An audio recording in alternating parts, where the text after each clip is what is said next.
All right, here's a kind of intro into Foundry. Once you get signed in as a DM, I'm going to go ahead and just use my cursor so you can see. You've got your standard player tools that you're familiar with, but you'll see a few more that you don't normally see. One is this tiles control that I'm on right here. This is the one where you can go in and find placeable objects. Now, the way to look at Foundry is there's the actor level where all players interact with. That is the only level in the game they normally get to. Below that are several levels we as DMs control, which the first I'm showing you is tiles. Tiles is any background scene or imagery we would like to have static on the screen that the players really can't interact with, but we control for narrative purposes or just for display or for combat, things like that. The second part of it is also the drawing tools. This is what lets you draw a line or things of that ilk. This is just for highlighting areas, stuff of that ilk if you need to use it. You can go freehand, use size. It actually has a nice little GIF built into it that kind of shows you how you can use it. The next one is walls. This is important if you're doing anything where you want to control light or visibility to your players.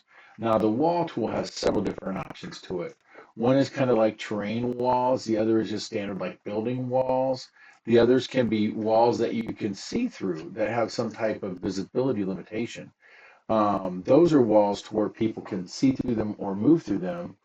The later part of it is more like a window wall, where if you notice, you can come down here to the window, you can actually turn around and draw a window, and it becomes more visible and your sight increases as you get closer to it. And that's just proximity settings to it. The next is lights. If you want any lights, like this area has these areas of fog that's kind of flowing in the background. You can see those only when you click on the light tool. It's also with the light tool that you can control day or night visibility to the entire scene, or if you have some kind of like foggy or cloudiness added to it as well. The next is sounds if you want to use those. This is where you could place any sound. As a creature or token gets closer to the sound will increase in volume. There's nothing you need to do. It's kind of like a light. It has its periphery, and in that periphery or that outer range, it already kind of like lessens the amount of sound you would hear. Next, this is one of the more crucial ones. This is where you keep your notes at. Map notes and map pens are never normally visible to the player. What they are is kind of like you've played Kingmaker, you kind of seen that video game before, so you know how there's the little pins in the different areas. This is the same thing here. This is just where you keep your notes at.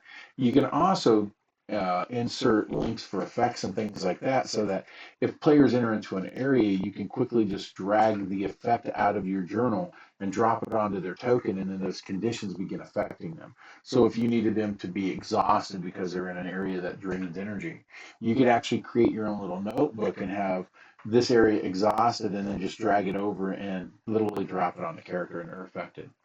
Um, this is an add-on module that I included in your game. This is for the weather effects.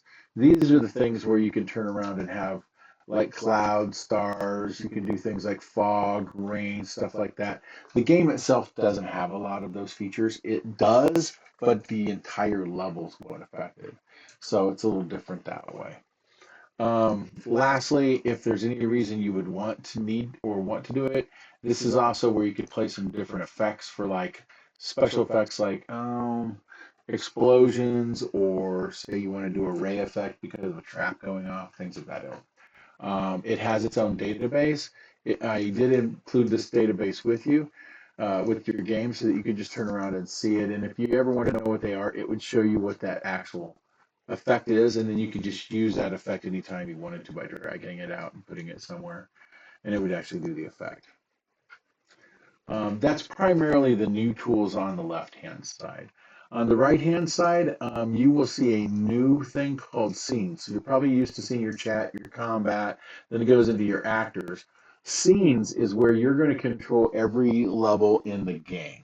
This is where you create, using tiles or imagery, your own game. So I'm going to quickly walk you through that so you have it. What that looks like is you come into here, you can either create a scene or a folder for organization purposes. You're not stuck doing one or the other immediately, and it's irrevocable. So if you create a bunch of maps and then decide you do want to organize them into a folder, you can create a folder and drag and drop them into it inside this tool, which really does help out quite a bit. So let's say we create a scene. We're going to give it a name of combat.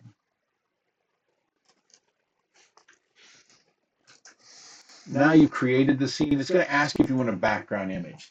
This is where you kind of choose, do you want just a static image in the background that you can't resize?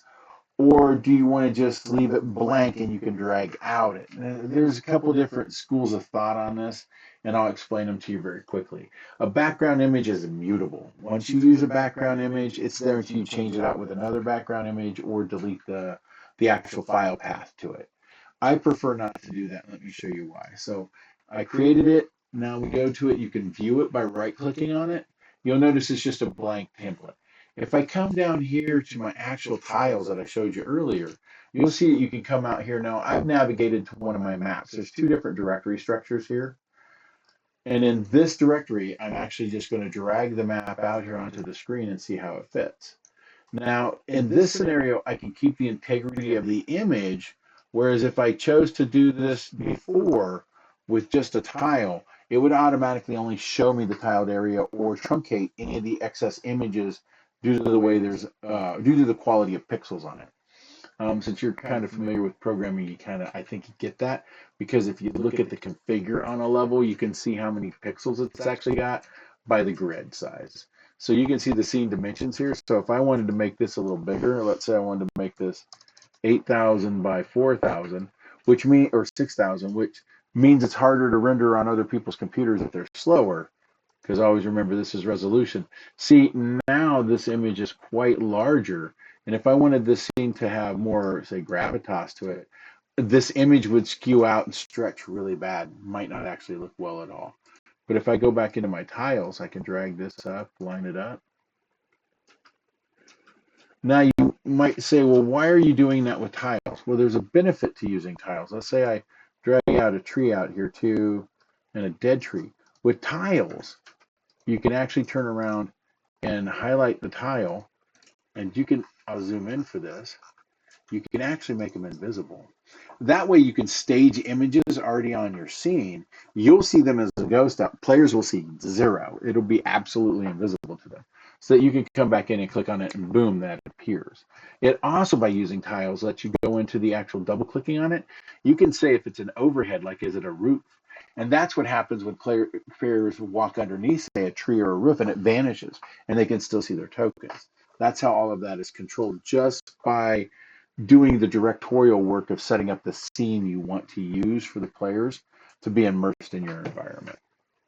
So that's kind of like 101 on how you create the area.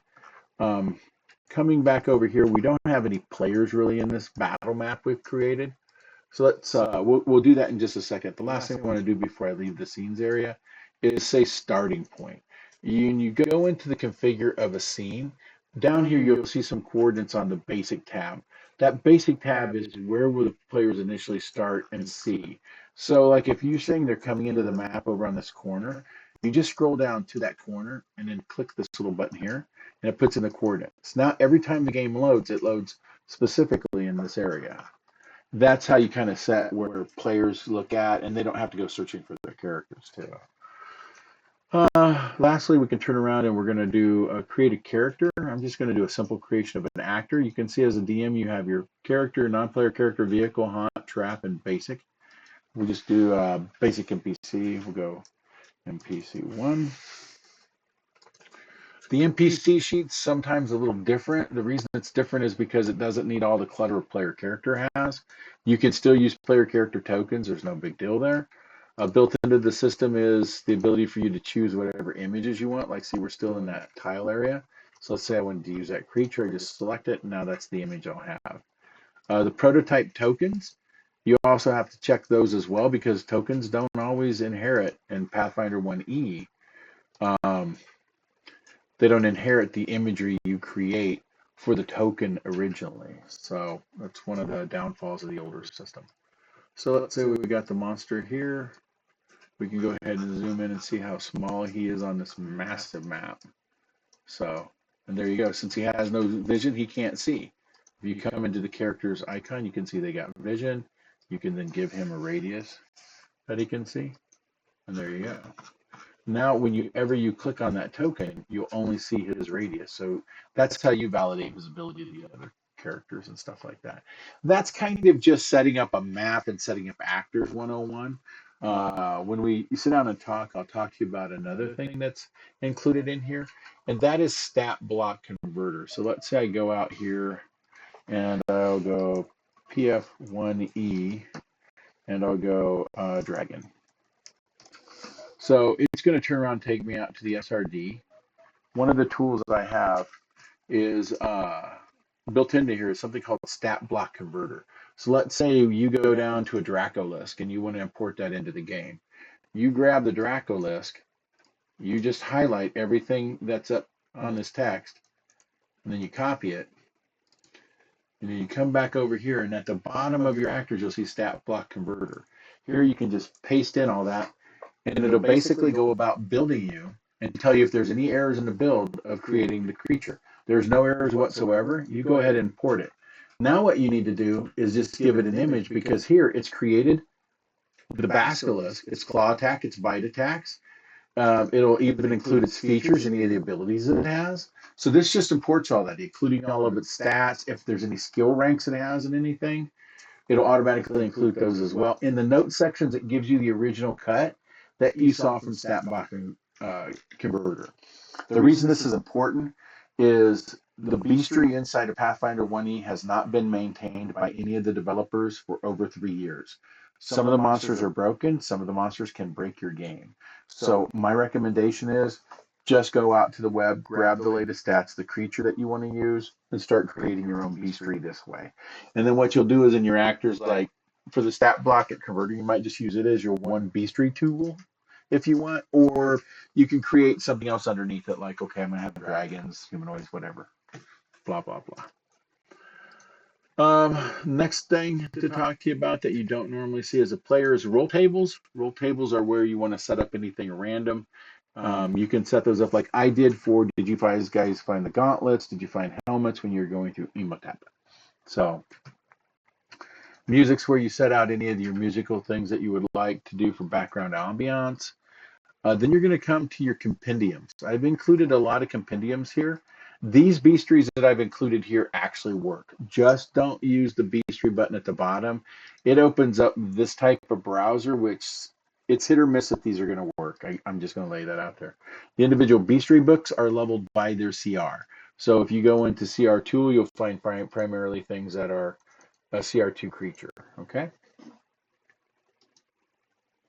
All right. Lastly, inside here, you'll also find some macros that'll help you. Some of these simple macros are like saving throws, skill rolls, things like that for your monsters, so you don't have to keep going into them. It just lets you turn around and highlight the creature. You can do a saving throw roll down here, and then just, since you have it, you can say if it's flex, etc., and then you'll just roll normally. And then you can see the output kicks out here for you. So it's just things to simplify as a DM, because you're going to be running so many things at one time. The standard character way is just not efficient for you to do 20 creatures in combat or 8 creatures in combat. The last thing I'll talk to you about, since this is your world you control, this is where you also control things like your settings in the game. This is where you go through and you choose what alternate rules that apply, what measurements are. You can also assign responsibilities, like who's going to do what. These little lock bars say if they're locked and the players can change it or not. That's all that basically means there. Some of the other things in here would be like Dice So Nice. That's where you would set up your Dice So Nice at as well. I don't have that currently installed inside the game. If you want that, though, it is a module. That's the next one I'll go to. I've included all the modules I used in Sound of Silence. So there was a lot of customization. I wanted to show you the engine kind of bare bones. That's what I'm showing you right now. With the other modules engaged, then you can do other things like the Dice So Nice, the rolling tool. Like if you notice right now, there's not really a fancy dice roller. So like if I did /R1D20, I get that. You don't see any dice. That is actually an add-on called Dice So Nice. So I'll show you what that one is. So we'll come in here, we'll manage our modules. We can search for dice, and you'll see Dice So Nice right here. It'll say, save the module settings. You go, yep. It will reload the screen. Now, it only brings you back to your active screen, not to when you were viewing, like I was just viewing this combat map we're building. Now if I do it,